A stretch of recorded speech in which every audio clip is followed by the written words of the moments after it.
Nag-aral ako mag-trade ng Forex. Kasi yung kaibigan ko, ang galing mag-trade. Yung tinatrabaho ko ng isang taon, siya, saglit lang, habang kumakain kami, ganun kalaki yung kinikita niya. Kunyari, kumakain kami. Kaibigan ko, bro, tinan mo, kumita ako. Pagpakita niya sa akin, 3 million pesos, 2 million pesos, habang kumakain kami. So ako, teka muna, taon kong tinatrabaho yan, tapos ikaw. Hindi ako naniniwala na sa sinasabi nila na, eto, yumaman lang, yumabang na. Hindi ako naniniwala doon, guys. Sorry, i-block nyo na ako kung ano man. Pero hindi ako naniniwala doon because ako, I believe na matagal na yung mayabang. Nagkataon lang, nagkapera. Kumusta kayo, mga Dre? Welcome sa Rai TV.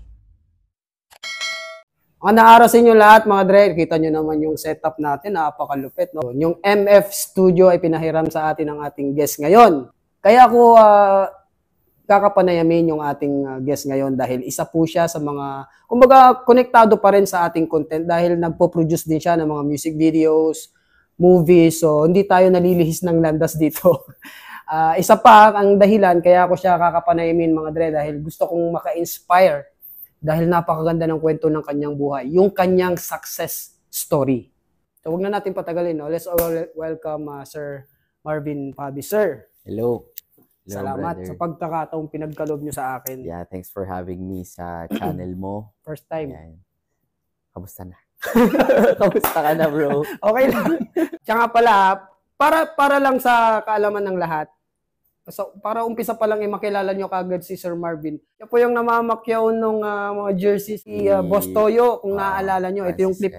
Kung ipapackage mo yan, bro, ready ako 8. Kasama yan, 1, 2, 3, 4, 8 million, sagad na ako doon, bro. Wala na, bro, kahit sulat ko na rito, bro, 8 million ngayon. Sir Marvin, gusto kong malaman yung bago mo napuntahan yung kung saan ka naroon ngayon, ano ang buhay ni Marvin Fabis before? Well, kung going back dun sa past ko talaga, ano kasi ako, nung 5 years old pa lang ako, naghiwalay na yung magulang ko, parents ko. So, yung dad ko nag-asawa na, mom ko din, yung sarili ng family. Medyo naging mabigat kasi nga, broken family. Kaya nag-umpisa, medyo nagre-rebelde, alam mo yun. Pero, dahil nga doon sa pagrebelde na yun, umabot nung college ako na nakabuntis ako na maaga. Kumbaga, syempre, kapusukan ng bata pa tayo. And dahil doon ko na-experience na maging dishwasher, maging Jollibee crew. While studying? Yeah, while studying. Kasi nung parang ang gusto ko na mangyari is ako yung magbayad nung hospital bill nung mother nung anak ko nung time na yun. And medyo mahirap kasi hindi ako kinonsinti nung father ko. Although kahit papaano may kaya naman, hindi niya hinayaan na, sige lang, bayaran natin yan. No? Talagang pinaghirapan ko yun. Medyo masakit. Pero natuto naman ako dun sa part na yun. Actually, umabot pa nga ako na promodizer eh. Tsaka yung nagbebenta ng mga Samsung TV, ref, bro. Sobrang bigat na sa mall. Experience. Sa mall, sa Podium, yan. Sa The Podium, Ortigas. Okay. Anong taon nito, Sir Marvin? Para lang makita natin yung siguro story mo. Timeline ng bago pa ako gumraduate yan eh. 2009 ako gumraduate. So nasa loob siya ng 2006 to 2009. Okay. 2007 or 8 mga ganun. Imagine mo sa Ortigas, bro. Ang out namin is 2 AM kasi nga closing eh. Wala, naglilinis pa doon. Tapos pagdating mo doon sa bus station, sakay ako going sa north, sa May Muñoz. Minsan wala nang jeep. Minsan naman nakasabit kasi wala eh. Last punuan. Ang hirap. Pagdating pa dun sa amin, sa may Congressional Ave, kailangan ko pang lakarin yung sa may Cherry Foderama hanggang going dun sa loob ng subdivision. So everyday na ganun na parang, bro, parang na akong balat sa hirap. Pagod. So noong time na yun, dun ko na-realize na, teka muna, ganito na lang ba yung takbo ng buhay ko? Paulit-ulit na nagko-commute, paulit-ulit na hirap na yung sinusweldo ko, ubus agad. Alam mo, medyo kinakabahan na ako pag paubos na. Kasi anong pamasahe ko? Anong pang lunch ko din sa work na yun? Kaya, yun yung parang nagtulak sa akin na maghanap pa ng ano pa bang pwede kong gawin sa buhay ko. Na pwede mong pagkakitaan, gano'n? Yes. Okay. Oo. So after nun, nag-usap kami ng dad ko. Kasi nga, medyo rebelde ko. Kinausap niya ako one-on-one, sabi sa akin, ano ba talagang gusto mong gawin sa buhay mo? Ang hinihingi lang naman namin sa'yo, gumraduate ka. Okay. And after mo gumraduate, bahala ka na. Bahala ka na sa sarili mo. Diba? Kasi tapos na yung obligasyon namin sa'yo. Gusto mo umalis ng bahay, gusto mo magbulakbol, gusto mong umalis dito, gumraduate ka. Huwag ka na mag-shift or what. So tumatak sa isip ko yun. Sabi ko, sige, pusing ko to. Hindi na ako nag-shift. Business management accounting, tinapos ko agad. So after nun, pagka-graduate ko, nag-apply agad ako trabaho ABS-CBN. So 1 year ako doon bilang accounting staff. Yung mga relatives ko naman nasa GMA Network, sabi na, ba't nandiyan ka? Sa kabila. Oo. Although may relative din ako sa ABS, pero syempre gozon din ako. Lipat ako doon sa GMA Network. 1 year din ang tinagal ko doon dahil nga ako naman yung sa TF ng mga artista. Yan. Ako nagre-release. Mahilig talaga ako sa mga artista, sa mga movies. Dati pa. Okay. Kasi sa province. So hindi naman ako bigla naman ako makita ng artista ng mga oras na yun. Kaya pinili ko ng work doon since meron naman akong privilege to choose kung anong trabaho. Sabi ko doon sa laging may artista ako nakikita. So may office doon, papasok yung artista, ako yung nagre-release ng check nila. TF. So nag-enjoy naman ako, pero at the end of the day, pagdating sa income, wala pa din. Nabibitin ka. Oo, ang ganda lang. Uy, taga-GMA yan. Pero ang totoo, yung sweldo ko napakaliit. Maliit lang din talaga. Dahil staff lang naman ako eh. Wala naman akong accounting staff pa din. Wala pa rin sweldo. Sabihin na natin, sweldo ko nun, 18,000. Nauubos lang sa pamasahe ko everyday. Sa lunch ko. Siyempre, pasosyalan pa. Tara, Starbucks tayo. Ganyan-ganyan. Isang Starbucks. Kalahati na ng sweldo ko sa isang araw yun eh. Diba? Tapos gigimik pa Sabado-Linggo. Walang maipon. Okay. Tumagal ka sa ABS ng gano'ng katagal? 1 year, tas 1 year. 1 year sa kabila? Almost. Okay. And then, naisip mo? Napapaisip na ako, kung ito lang yung sweldo ko ng 10 taon, hindi ko pa rin maaabot yung mga dreams ko. So, parang napapaisip na ako nun eh. Okay, naghanap ako ng mga ways paano madadagdagan yung income ko. Yan, napasok ako sa insurance, nag-try ako magbenta ng insurance, nag-try ako magbenta ng mga food supplement, napasok ako sa mga networking. Networking, okay. Oo, parang, wala kailangan kong may sobrang pera bukod sa sinusweldo ko para makaipon ako. Nag-end up, di ako kumita. Sumali ako sa networking, di ako kumita ng mga first month ko. Yung pala, may mali akong ginagawa. Hindi ako nagte-training. Okay. Kasi, sabi nila kasi sa akin, sasali lang daw ako, tapos mag-invite ako ng 2, yayaman na daw ako. Hindi pala totoo. I mean, totoo kung tatrabahuhin mo. Okay. Tsaka a-attend ka ng mga trainings nila, paano wag kumausap ng tao, yung product, ganyan. Kasi yung iba sumasali lang, tapos wala na. Hindi na tinatrabaho. Oo, parang sabi mo, hindi. Ang present kasi sa kanya, yaman daw siya. Pagka-present wala kang gagawin dito, mag-ano ka lang, invite. Hindi, for me, hindi siya totoo kasi kailangan mo siyang trabahuhin talaga. Madaling salita, kahit paano nakaipon naman ako doon sa pag-MLM. Okay. And then, nagtayo na ako ng mga sarili kong negosyo after that. Papasok ka na nga sa ABS, sa GMA, gano'n. Nabibiting ka pa rin sa kinikita mo. Ano yung goal mo talaga? Siguro, dahil nakikita ko yung both sides eh. Yung mom side ko, okay lang, employee siya ng Honda Cars before. Like, 18 years na yata siya doon tumagal. Okay. Ang dad ko naman, although kahit pa paano may kaya naman, nakikita ko din yung mga ibang tito-tita ko na, uy, ang gaganda ng buhay nila. Nako-compare ko. Ito yung mga employees, ito yung mga businessman. I mean, walang masama kung employee ka eh. Pero Siyempre. ako kasi, personal goal ko, gusto ko tong buhay na nakikita ko dito. Diba? Pwede ko naman piliin to. Sakto lang. Ama lang. May sweldo. Pero, dito, nakakalabas sila ng anytime nila gusto. May financial freedom sila. May time freedom sila. Nakaka-travel sila anywhere. Na-observe ko, teka, ano yung gusto kong buhay dito sa dalawa? Eto, na sakto lang. Di ba? Binibenta ko yung oras ko, which walang masama. Or, etong isang side. Pero may risk, mahirap gawin. Kailangan ng puhunan. Siguro, ang ginawa ko na lang, nag-decide ako. Anong gusto ko talaga. Hindi ko kayang magstay ng 8 to 5 sa desk. So, pinili ko itong maging buhay ng negosyante. Okay. Kailangan kasi may dedication ka, hindi pwedeng play safe eh. Tama. Pagpapasukin mo to. Dahil totoo yun, pwede ka mag-fail. Pwedeng yung mga pinag-ipunan mo nung empleyado ka pa lang, nag-switch ka sa business, hindi mo naman to forte, pwedeng maubos lahat ng pinaghirapan mo. Correct. So, it's a risk na willing kong i-take noong mga oras na yun. Sumugal ka rin talaga, no? Sumugal ako kasi syempre, ito yung naipon ko for how many years. Tapos, ininegosyo ko, paano pag nag-fail yung business? Which nangyari. Nag-fail yung business ko. Unang business mo nag-fail? Marami akong business na tinayo, nag-fail. Nag-open ako ng bar, no? Nag-open ako ng mga direct selling companies, e-commerce, although kumita, pero yung iba break-even lang, yung iba talagang wala, lugi. Meron din mga binuksang businesses yung mga kaibigan ko, hindi rin naging successful. Siyempre siguro partner's problem or hindi na-anticipate. So yun yung mga naging challenges ko before.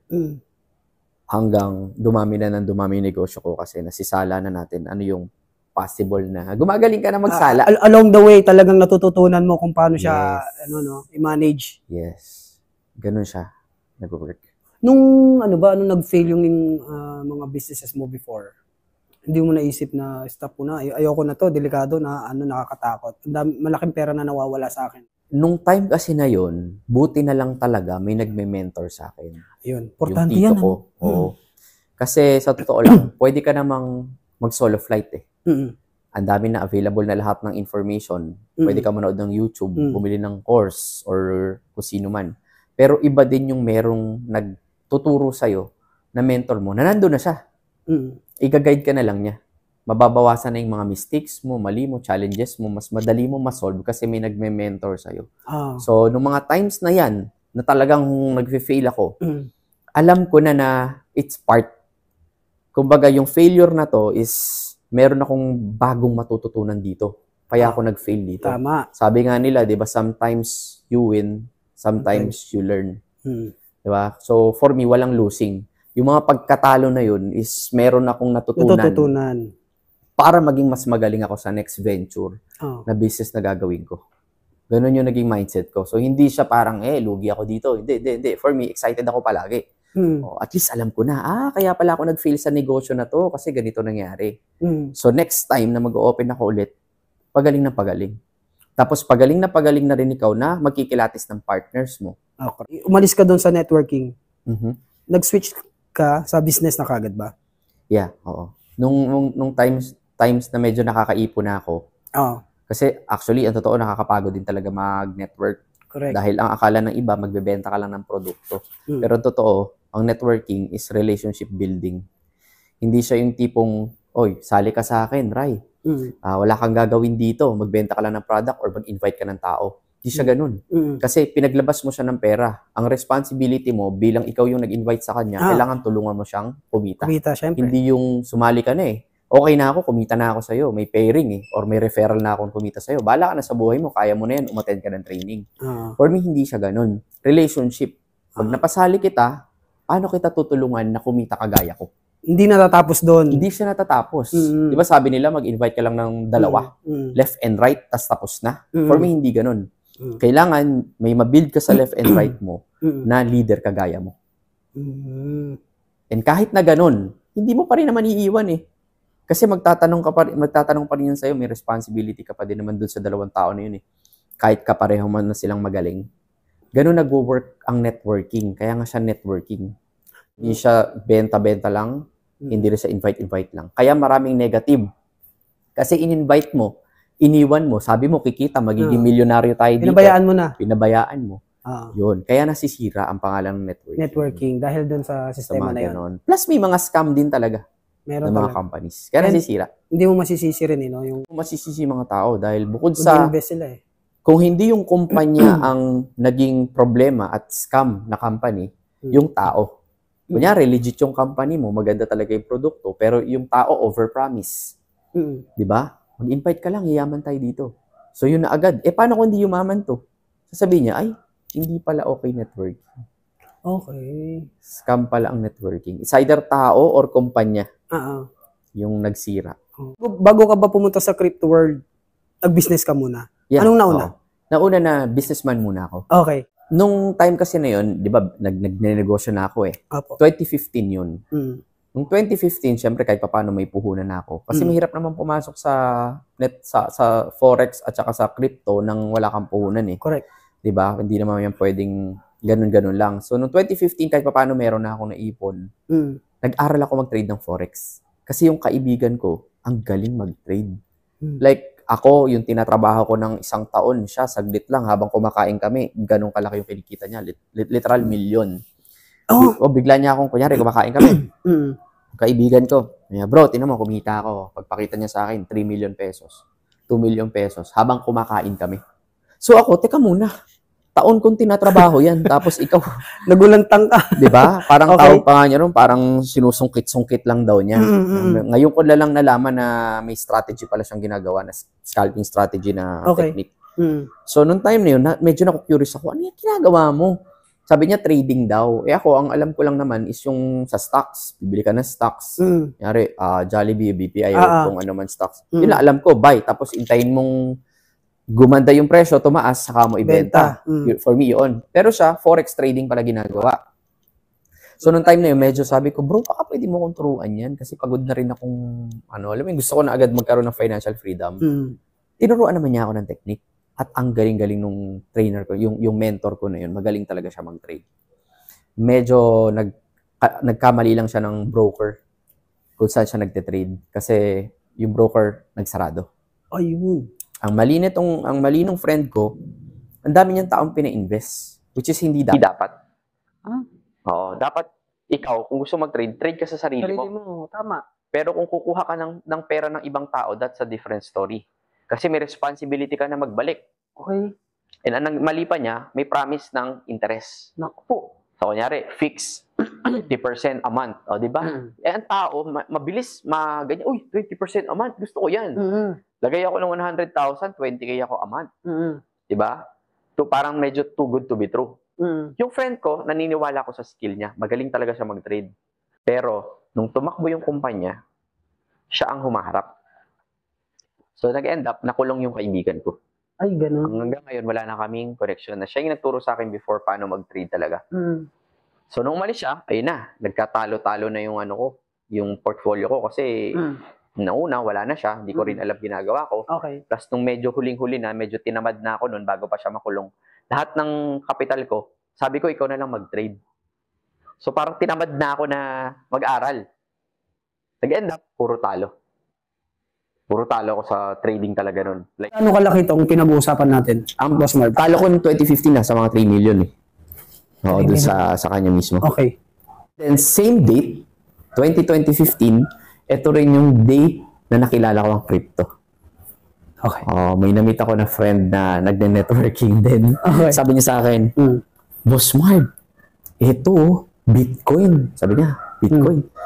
Tataas daw yung presyo nito sa future. Siguro nung hindi ako nagkakamali, ang presyo nasa mga 5,000 pesos. 15? Okay. 2015. Sabi niya, uy, maganda yung Bitcoin. Actually, sorry. Yung story na na-meet ko yung Bitcoin is 2013 pa. Narinig ko na siya sa friend ko. Hindi ako bumili. Yun yung sa... Binaliwala mo lang. Binaliwala ko lang. Noong 2015, nagkita kami ulit. Okay. Pero yung buhay niya, bro, grabe. Hindi nga. Ang yaman na. Kung sumabay ka sana, parang oo. Nung una, hindi ako naniniwala kasi nga, ano ba yan? Akala ko networking din. Sabi niya, 5,000 lang daw yung value, ganyan, tataas sa future. Hindi ako naniniwala. Nung nakita ko sa 2015, ang yaman na. 2 years ago lang. Ako dun. 2 taon lang, ha? Medyo nagsisi ako. Pero sabi ko, sige, pagbilan mo ako ng Bitcoin. Bumili ako sa kanya 3 piraso lang. Magkano that time? More or less, mga 20K yata. Doon ako nagkakamali. Ang isa. Bila ko 3. Okay. And then, nakalimutan ko na siya sa wallet ko. Doon ko lang in-store eh. Nakalimutan ko na may Bitcoin ako. Naalala ko lang siya noong 2017 na may news na, bigla yung mga tropa ko, uy, yung Bitcoin, Bitcoin? Parang may Bitcoin. May Bitcoin ako So, naalala ko. So, hinanap ko ulit yung app na yun. Actually, in-update ko kasi hindi ko na nabubuksan yung app. Nasa 60,000 yata nilabas ko nun. Pag-check ko nung app na yun, nasa almost 3 million. Oh my God, grabe. Yung laman. Sabi ko, totoo ba to? From 60,000 na capital? 60,000 na capital, nasa 3M. Hindi pa rin ako naniniwala. Kasi pwede namang ano lang yan eh, hindi natin alam kung totoong pera. Nag-end up, tinry kong mag-withdraw using security bank pa. Merong binibigay na code. Tatype mo lang yung code na yun. Tapos lalabas yung pera. Bro, paglabas ng pera, sabi ko, totoo. Sumabog yung pera. 2017, hindi ko makakalimutan. Grabe, ano? Medyo in-enjoy ko yung profit kahit papano. And then, nung bumagsak yung presyo ng 2018, naglagay ako ulit. And then, anong nangyari? Since marunong na ako mag-trade ng Forex, no? I mean, marunong in a way na alam ko mag-trade. Nag-transition ako into pagte-trade ng crypto.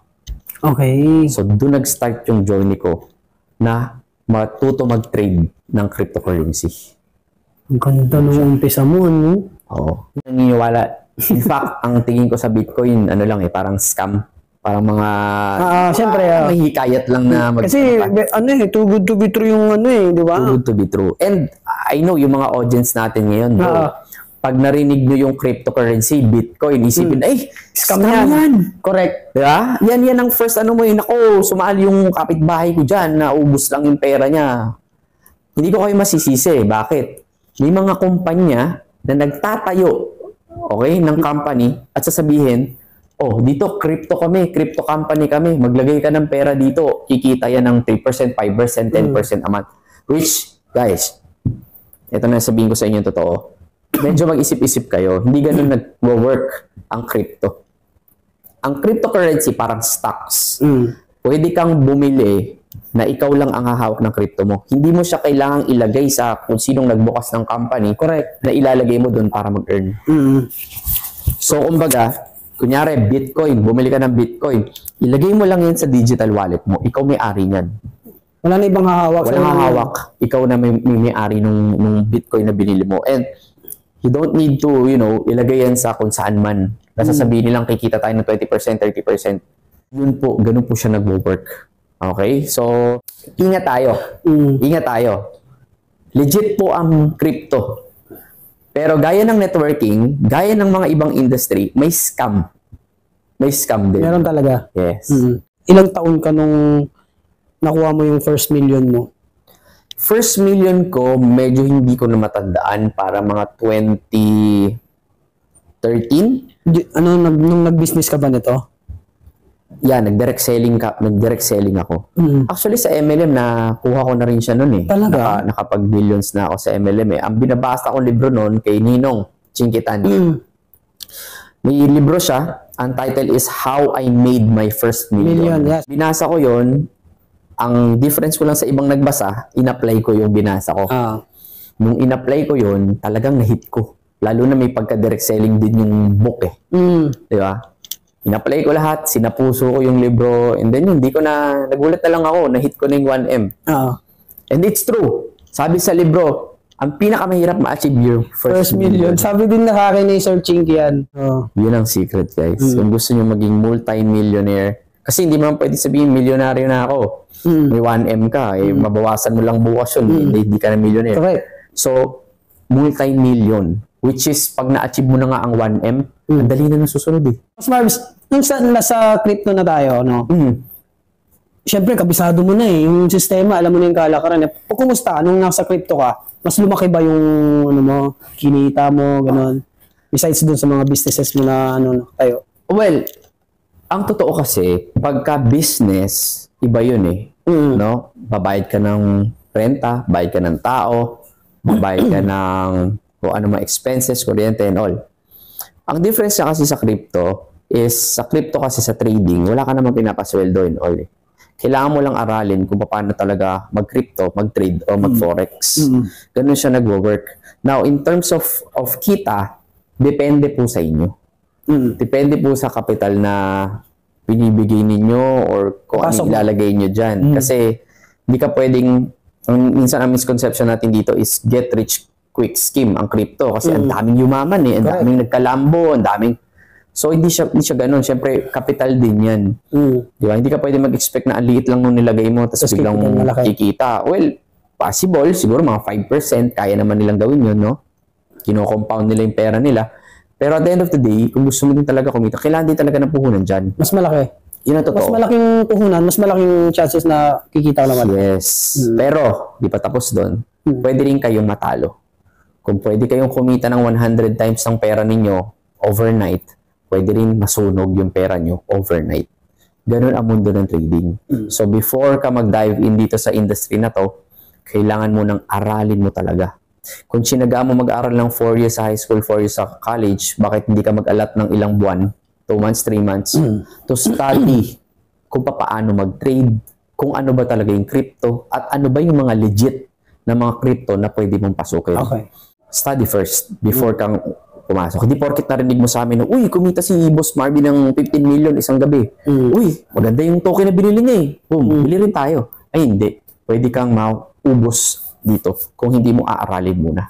Speaking of overnight, Boss Marvis, pwede mo bang i-share sa amin yung figure na kinita mo para sa'yo malaki sa overnight lang? Magkano ang kinita mo na masasabi mong malaki na? I'm sure may mga BIR na nanonood.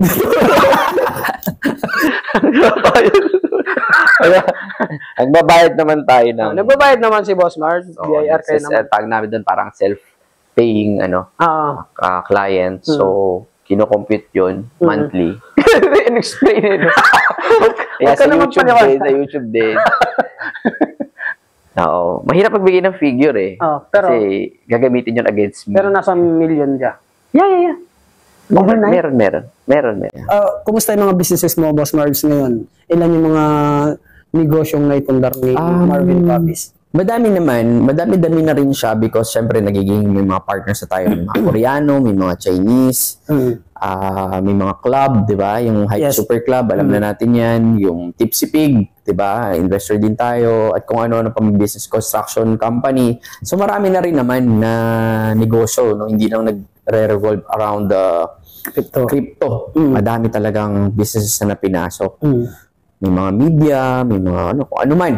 Pero ito, Boss Marps, hindi naman sa, ipagyayabang natin sa ating mga followers. Pero, gaya nga ng sinabi ko kanina, gusto ko maka-inspire. Yeah. Kung okay lang, mamarapatin mo. Kwento mo naman sa amin kung ilan na yung mga properties na naipundar ni Marvin Fabis as of now. Ay. Sabihin na lang natin na meron akong farm, na ini-enjoy ko, campsite, na may peace of mind.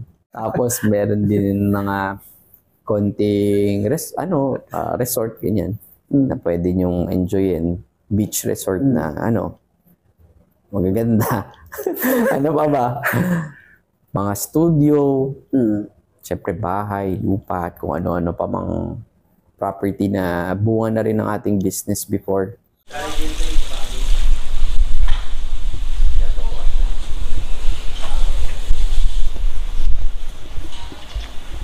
Madami na rin, hindi ko na maisa-isa sa inyo, pero bigay ni Lord yan, bigay ni Lord. Yun lang masasabi ko. Deserve mo yan, sir. Ano lang yan, pahiram po sa atin. Paano mo pinapahalagahan itong mga sinasabi mong pahiram ni Lord sa'yo, Boss Marvin? Yung mga blessings na binibigay sa'yo? Siguro ito kasi, kailangan mo siyang ma-appreciate na enjoyin mo siya. Kasi again, hindi naman tayo tatagal dito sa mundong to. Saglit lang din naman tayo. Kahit ano pang napundar ko, naging galing ko sa negosyo, or kung properties, kotse, bahay na material, is hindi naman talaga yan magtatagal eh. Correct. Diba? Kumbaga, sino ba mag-e-enjoy nito? Yung anak ko na, o family ko na naiwan ko. Kaya ako, ang ginagawa ko na lang, ina-appreciate ko kung ano tong present, yung ngayon. Na na-enjoy ko. Sige, may kotse ako. Thank you, Lord. Kasi binigyan mo ako ng kotse na dati na ako ay nag-jeep lang, nag-MRT, nagbubus. So, more on doon ako naka-focus. Dahil unang-una, wala naman tayong dapat ipagmayabang sa mundong to dahil di naman sa atin yung mga yan eh. Pairam lang naman yan eh. Kahit gaano pa kadami yung pera mo. Ang daming bilyonaryo. Correct. Wala na. Even mga artista, andito tayo sa content na puro artista yung mga nai-interview mo. Diba? Pag na-reach nila yung point na yun, isip din nila eh, okay, billionaire na ako. Ano na? Ano susunod? Diba? Nabibili mo na lahat ng material na bagay dito sa mundo eh. Parang magpipik ka na eh. Correct. more on legacy na lang yung kanilang achievement dyan, yung fulfillment nila is to help people na lang na makapag-provide ng job sa ibang tao. More on doon na siya eh. Mas ma-humble ka eh. Kaya totoo yung mga sinasabi ng tao na yung mga ibang mayaman, doon mo minsan makikita mo simple lang. Simple lang manamit, simple lang kausap, di ba? Correct. Kaya hindi ako naniniwala na sa sinasabi nila na eto, yumaman lang, yumabang na. Oh, di ba? Hindi ako naniniwala doon, guys. Sorry, i-block nyo na ako kung ano man. Pero hindi ako naniniwala doon because ako, I believe na matagal na yung mayabang. Nagkataon lang nagkapera. Kaya ang niyabang na niya, yung pera niya. Pero ako, ang dami ko pong kilalang na talagang sagad na mayayaman, billionaire. Pero sila po yung talagang maayos, very down to earth, humble, down to earth, willing tumulong. Yan po yung to. Pansinin nyo, yung mga friends nyo na biglang umasenso, di ba nagyayabang naman na siya noon pa? Pero hindi pa pera yung pinagyayabang niya. Oo nga, ano? Di ba? Kumbaga kahit sa basketball yan eh. O kunyari ikaw sa basketball, lumapit ka sa kaibigan mo, oy, bro, tingnan mo, sakit, nasa loko yung bola, sumakit ng kamay ko. Sabihin naman ng isa, ako nga, tingnan mo, napilay nga ako dun, natalisod ako dun. Kumbaga kahit negative, niyayabang pa din. Ayaw magpatalo. Ayaw magpatalo. So may mga ganun. Nung nagkaroon na ng pera, pera na niya. Correct. Ito, Boss Marbs, alam ko gasgas na yung katanungan na to, no? Pero gusto kong malaman yung point of view ni Marvin Fabis sa usaping diploma o diskarte. Okay, medyo controversial yung topic, di ba? Diploma o diskarte kasi pag nagkamali ka ng sagot, ibabash ka. Ngayon ako guys, ayoko din namang maging corny. Nasasabihin ko, both kailangan. Di ba? Doon naman tayo, totoo, kailangan mo talaga both. Pero for me, ganito na lang. Ako, galing sa nakagraduate, nakagraduate pero never kong nagamit kung ano yung pinag-aralan ko dun sa naging financial success ko. Okay.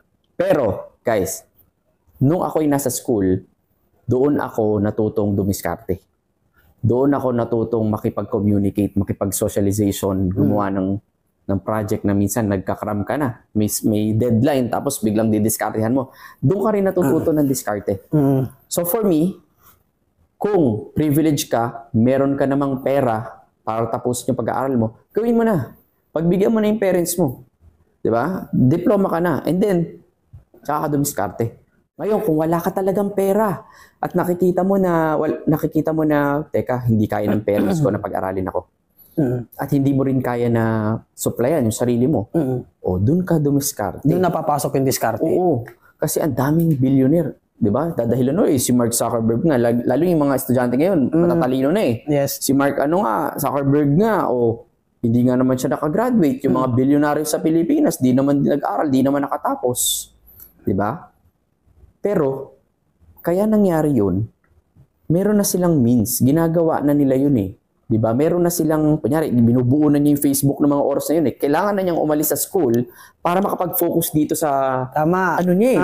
Di ba? Kaya nila nagawa yun. Pero kung ikaw, wala ka naman, tapos pwede ka naman mag-aral, tapos biglang, hindi naman, lahat ng kilala kong mayaman sa nabinabasa ko libro, diskarte lang ginawa eh. Wala ka pa namang means. Correct. So, sorry, mag-end up tayo sa kailangan nyo yan pareho. Kailangan nyo po talaga siya pareho. Hindi pwede. Depende yan sa inyo. Ano ang status nyo ngayon? Tanong mo sa sarili mo, anong status mo? Tsaka mo tanungin, ano dapat kong gawin? Tapusin ba muna pag-aaral ko? Wala naman akong pang-aral. Di talaga no choice ka, dumiskarte ka. Ito mga kabataan natin na nangangarap din, siyempre katulad namin, siyempre gusto rin namin na magkaroon ng financial freedom. Ano yung may advice mo sa amin? Okay. When it comes sa financial freedom, guys, minsan andyan ka sa status na tanong ka na ng tanong sa Diyos, kailan mo ba ibibigay sa akin? Ang tagal-tagal ko nang pinagpe-pray na Lord, ibigay mo naman na yung financial freedom. Naghirap naman ako, enough na itong na-experience kong challenges, bakit ayaw mo pa ibigay? Ang masasabi ko dyan guys, keep on doing yung mga ginagawa mo ngayon. Mahirapan ka na ngayon, pasukin ka na ng challenge ngayon. Why? Kasi nire-ready ka for something. Dati, kinu-question ko bakit mo ginagawa to sa akin, Lord? Ang hirap-hirap ng sitwasyon ko ngayon, parang ayoko na, gusto ko nang bumigay, bakit mo siya binibigay? Marirealize mo siya pag binigay na ni Lord yung pinagpe-pray mo na na biglang pagbuhos ng blessing, hindi mo na maawat. teka muna, ito lang yung pinag-pray ko. Ba't ito binibigay mo? Yung pala, marirealize mo, nire-ready ka niya unti-unti. Kaya ka pala niya sinasaktan, china-challenge niya because of those challenges. Now, kung ang tanong mo sa akin, anong advice ko? Enjoyin nyo yung journey. Kasi hindi ka habang buhay nandyan sa hirap mo. As long as lumalaban ka, as long as ginagawa mo, nag-a-action ka, naniniwala ka sa pangarap mo, pwedeng pumasok yan sa'yo. As long as lagi kang may entry. Totoo. Hindi yung tutulog-tulog ka lang dyan at pray ka lang ng pray. Hindi pwede yun. Kasi sasabihin ni Lord, pray ka ng pray, gusto mong umasenso, gusto mong ma-achieve yung financial success mo, pero wala ka naman ginagawang additional eh. Tama. Paikot-ikot, everyday yan ang ginagawa mo. Wala ka namang ina-add. Saan ko idadaan yung blessing na hinihingi mo? Kunyari, for example, nag-work ka, 8 to 5, walang masama dun. Pray ka ng pray, everyday, pasok ka, trabaho, ligo, punta sa trabaho, pray ka ulit. Pray ka ulit, Lord, sana ako yumaman ako. Sabi ni Lord, saan? Saan ko pa badaanin? So, minsan kailangan try new things. Diba? Ito yung ginagawa mo, ito yung prayer mo. Kailangan sabayan mo. Correct. Sabayan mo. Kaya pansinin mo, minsan, binibigyan ka ni Lord ng mga ideas or may mga opportunity pinapadaan sa'yo. Ano sinasabi mo? Hindi, parang hindi para sa akin eh. Hindi, ang hirap yan eh. Ang hirap, parang hirap. Ang hirap. Hirap mag-aral niyang ganyan. So, ano mangyari? Binablock mo yung opportunity. Hindi mo alam, meron na palang sayong tinatanim na possible doon. Ako, alam ko ba na magiging ganito ko kunyari sa crypto na lang. Hindi ko po alam na biglang puputok at magugustuhan ng tao yung content ko about cryptocurrency. Ang ginagawa ko lang, during the pandemic, walang magawa eh. O, di TikTok ako. TikTok. And then magulat na lang ako, pagising ko, ano to? Pumutok yung notification. Bakit ganun? Feeling ko nagbabag yung TikTok kasi puno yung message, comment, tsaka like thousands talaga. Pag-click kong ganun bro, may isang video na nag-trending, nag-viral yung video na yun about cryptocurrency. Boom. Dahil sa isang video na yun, the rest is history. Sinagot na lahat. Hindi mo na-expect yun, no? Ano yung specific na video na yun para sa mga followers natin na hindi nakapanood? Ito yung time na sinabi ko sa kanila na guys, magtataas yung presyo ng Bitcoin. Kasi nakita ko na may konting pump na nung araw na pump na araw na yun. Sabi ko guys, nakikita ko yung chart medyo aakyat na siya. So, pwede kayong bumili. Nag-research ako na ibang tokens na pwede pang bilhin. Crypto, XRP, Cardano, BNB, halos lahat ng mga ni-research kong cryptocurrency. Sinabi ko sa TikTok, guys, bilhin nyo to, aakyat to. Okay. After ilang days lang bro, lahat sila bumili. Boom. Lahat ng nanonood sa akin. Sumabay. Tuwan-tuwa sa comment section. Lahat sila nagdidiwang. Dahil during the pandemic, wala silang work. Tapos biglang kumita ng ganung kalaki. Because sa ano ko, para ako naging Madam Auring nung sa crypto nung mga oras na yun eh. Diba? Kaya ako may OG talaga. Ako yung una nag-content ng crypto. Tama. Sa Pilipinas. Literal. Walang, kahit i-research nyo yung mga old videos, hanapin nyo. Ako yung una nag-content ng crypto sa Philippines. Until now, marami pa rin sumasabay talaga sa kanya. Yep. So, yung responsibility na yun, medyo mabigat, ano?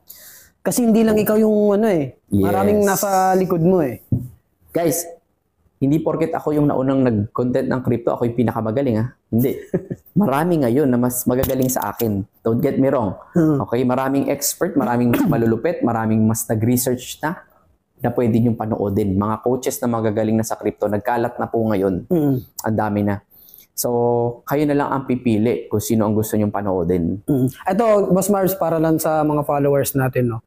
Ito bang sa crypto, yung mga hindi masyado nakakaintindi, matututunan ba nito by sa training? Actually, ang totoo guys, kung lahat ng bagay, basta gusto mo, matututunan mo. Hindi excuse yung edad, hindi excuse kung anong tinapos mo. Kasi crypto to eh. Available na lahat ng information. Sa harap mo na.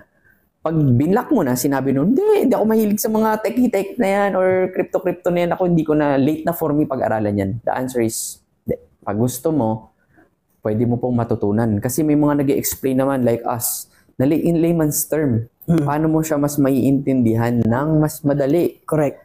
Kung babanatang kita dito ng mga jargons na hindi mo naman alam, masyadong mataas yung ano, hindi mo maintindihan. Magmumukha lang akong magaling at expert. Hindi ang goal. Tama. Maraming coaches na gano'n, di ba? Oh, ang galing magsalita, ang galing ng mga jargons nila. Tanong, naintindihan mo ba? Di ba? Eh kung gusto mo, hanapin mo yung mga right coaches na nag-i-explain at napapaintindi nila sa'yo yung mahirap. Kasi mahirap naman talaga siya kung tutuusin yung terms. Yes. Pero ang tanong mo, kaya ba nilang matutunan? Yes. Ang sagot, kaya. Meron akong tinuturuan dito, senior na, matatanda na. Talaga? Meron bata. Willing to learn. Basta't willing ka na matutunan. Boss Marbs, kasi sabi mo nga, paano yung mga willing na matuto? Gusto nilang lumapit sa'yo, paano ba? Actually, pwede nyo naman akong makita actually sa TikTok. Andyan ako. Marvin Favis. Verified account. Sa Facebook, sa IG, YouTube. Nagtuturo din ako. Search lang, Marvin Favis Crypto. Pero, ingat lang din po sa poster kasi ang daming nagpapanggap na Marvin Favis. O-offera nila kayo ng mga percentage. Hindi po ako yun. Never ko pong kukunin ng pera ninyo. Never ako mag-offer ng anything. Ang ginagawa ko lang sa social media, nagtuturo kung ano ba tong crypto, paano ba mag-trade, ano yung basic. So more on ganun lang. Okay po, pag may nag-message po sa inyo sa comment section dyan na Marvin Favis na nagsasabing mag-invest kayo, hindi po ako yun. Walang ganun. Wala pong ganun. So kita-kita po tayo dun sa mga social media accounts ko, Marvin Favis. And yun. Sir Marvin, patuloy ba yung pag-aaral mo? Yes, every day. Until now? Yep. Tandaan mo, andito ako sa linya industry ng technology. Okay. Meaning hindi ka pwedeng basta tutulog-tulog. Kasi araw-araw ang bilis. Crypto, ngayon AI na. Gets mo? So kailangan, kung yung responsibility mo to guide yung mga tao, ikaw din, dapat walang tigil din yung pag-aaral mo. Diba? Kung gusto mo maging updated. Sir Marvin, may final message ka ba para sa ating mga followers? Ayun guys, final message ko lang, kita-kita tayo sa channel ko din, sa Marvin Favis. And iwas po tayo rin sa mga scam ng mga companies at nagpapanggap na crypto. Ganyan. I suggest na panoodin nyo na lang yung mga old videos ko about tutorial ng crypto. And yun, kita-kita tayo, no? Dami naman ako, nagkalat naman ako kahit saan eh. QC, BGC. Ito, Sir Marvin, napag-usapan natin off-cam before, no? May plano ka bang ipagpatuloy yung pagpo-produce ng movie? Ayan, so music and movie, yeah. Music and movie, no? For me, nag-enjoy ako last time nung nag-workshop tayo. Di ba? Siya ang partner ko nung nag-workshop kami sa indie film. Nakakatuwa and nakikita ko kasi yung joy nung nakikita ko yung mga kabataan. Tama. Na ang gagaling nila umarte, buhay na buhay yung pangarap sa kanila. Parang yun ang gusto kong investan. Okay. Diba na may pangarap tong batang to, gusto mong tulungan to. At the same time, tayo rin. Nag-workshop din tayo, natututo rin tayo sa kanila. Nag-enjoy pa. Yeah. Now, to answer your question, yeah, pwede naman. Depende. Siguro, next time naman, ako naman yung magsasabi na ito yung gusto kong tema. Yon! Diba? Aabangan na yan. Okay. Lalo na yung mga dating artista, hello po sa inyo, mga legend po kayo, no? Mali nyo, sa future makapagsama-sama po tayo. Matuto po kami sa inyo. Ayan, narinig nyo kay Sir Marvin. Okay, maraming salamat, Boss Marv, sa pagkakataon. Sobrang dami kong natuto. Thank you. Ako, sabi nga ni Ben, nakikinig na lang ako. Ang sarap. Hindi na ako nagtatanong eh. Maraming salamat talaga, Sir Marvin. Thank you very much. Sir Marvin, ladies and gentlemen. Yay! Huwag kalimutan mag-subscribe. Paalam.